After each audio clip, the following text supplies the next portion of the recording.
Welcome back, YouTube. Today we're going to talk about exhaust cutouts, QTP exhaust cutouts. I decided that the stock exhaust is plenty loud enough for every day, and then if you want full loudness, why not just cut it out right before the muffler, and you could have your full volume with being able to just reverse it by the press of a button. I could also call it like my wife's name is Susan, the Susan switch. That way she won't complain about it's too loud in here, and sometimes I will too. So anyway, what they got you doing. So I did get it up on my lift. So this was for the vet that I had previous, but it did have no issues picking it up. And for me, safety wise, I lift it, put it on the locks, and then I put these stands on all four corners so that I can shake the truck. And I mean, it does not move whatsoever. It's like solid. So anyway, first thing they have you do in here is mark 3 inches on the pipes, what you're going to leave. So here's the mufflers here, obviously, but 3 inches from the body, you're going to cut it. Then up here, there is a couple band clamps right here and here. So, this doesn't have a lot of miles on it, so this should be fairly easy to do. You have to pop this out of the hanger and take this little ground thing. I don't know if they want you to put this back on when you're done, but I'll just throw it up there. But the other ones just bolt into place with the same style clamps. You're going to clamp it here, clamp it back here, and then the cutouts and the wiring, you could run it up through the frame. That's probably what I'm going to do. And then I am going to, what I did was I ordered a relay, a reverse polarity relay. So instead of, I've seen some other guys using all kinds of funky, timers and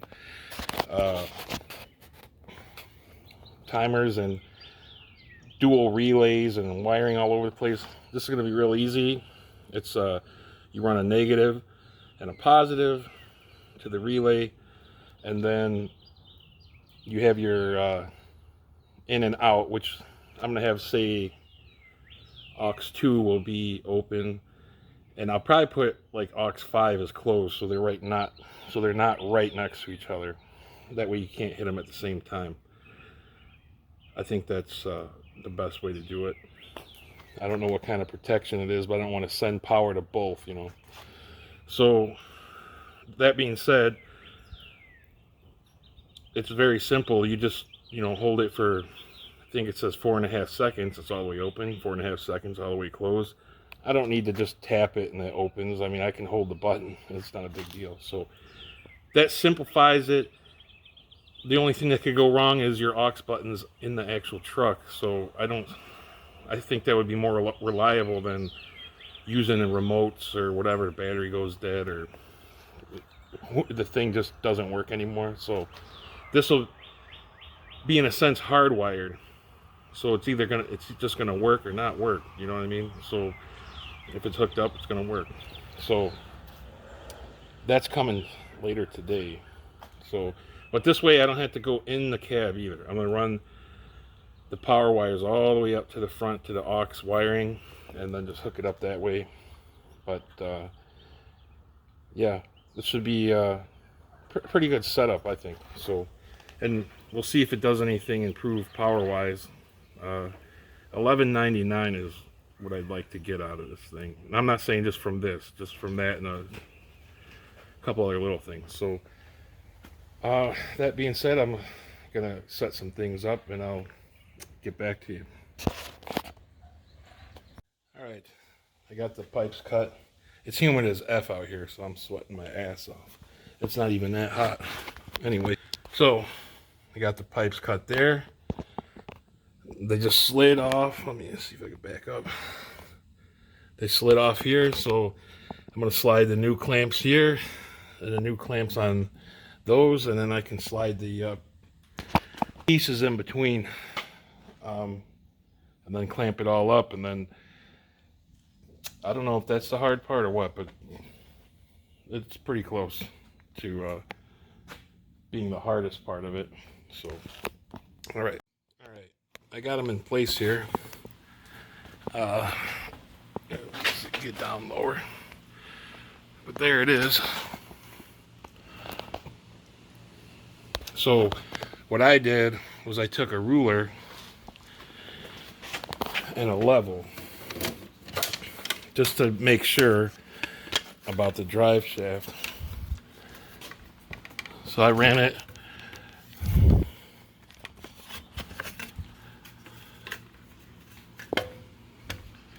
get the bubble in the middle, and you see that it will clear that exhaust cutout. You don't have to worry about that. That was the only thing I was worried about as far as it going up and down. So I just have to move some things around, probably tweak final position. They want you to use Loctite on the flange bolts, so I'm gonna get them like where I want them, and then take one bolt out at a time and put a thread locker on it and put it back on. Then it's just running the wire up to the front. When this reversible relay comes, I'm gonna see how it works, because I need it. The way these work is the switch is a double reverse polarity. So the wires coming out of it, when you flip the switch, the positive becomes a negative and negative becomes a positive. That's how it reverses the motor. So I have to see if this relay I'm getting, when you're powering one leg, is the other leg going to ground? Because if it doesn't, then that won't work, because you need to flip the polarity. So we'll see what happens with that. But worst case is I'm going to have to do the remote thing, and you can use your key fob for that. So, but those things are on back order. So the worst case, I'm going to have to run the actual switch that it comes with probably next to the seat or something. For now, I'm not going to permanently mount it. I don't want to drill any holes in the plastic. Maybe I will if I can mount it somewhere, maybe under even the dash or something. If I can mount it to something under there where I'm not drilling something like plastic out. So we'll see. But that's where it's at right now. So I'll get back to you. Okay, as we're going along here, I got some wires hooked up to a battery charger. So I just got the positive and the negative hooked up here. And then I got the wires temporarily ran and plugged into the actuators. Now everything is tight now.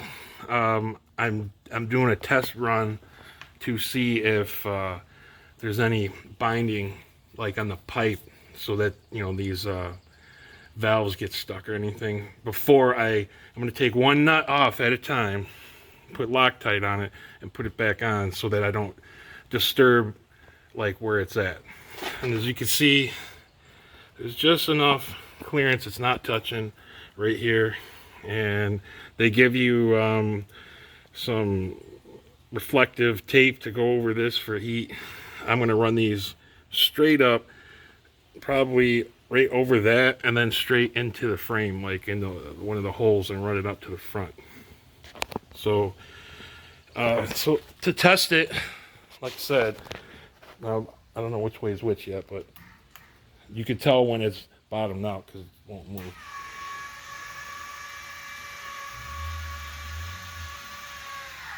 You can hear it stop, and as you can see, they are open. So that's just a good test run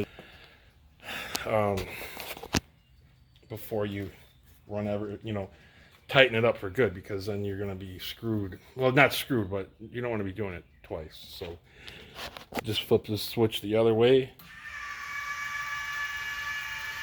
As soon as you hear a slight bog, you know it's done. There. So, and now they're closed again. So now, someone might say, well, with the engine running, you're not going to hear the motors. But with the engine running, you're going to know when they're closed, because the noise is going to go away. So you'll be good to go. So now that I got this checked, I'm going to do the Loctite on the nuts. And then I think I'm going to start running them up to the front. Again, like I said, I don't know, you know, the part's supposed to come today, so hopefully it does. If not, I'm thinking about if I run it all the way to the front to the where the aux switches are, I will just temporarily hook up the switch under the hood and just leave it there until the other part comes.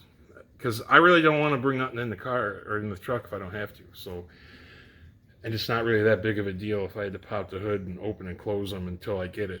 So I think I'd rather do that than temporarily run it in the car, sorry, the truck, to just for convenience. It's not really that big of a deal. It's a hell of a lot more convenient to pop the hood and flip a switch than to go underneath and take wing nuts off and everything else that you used to have to do. So it's still easier. So let me get to this and I'll get back to you.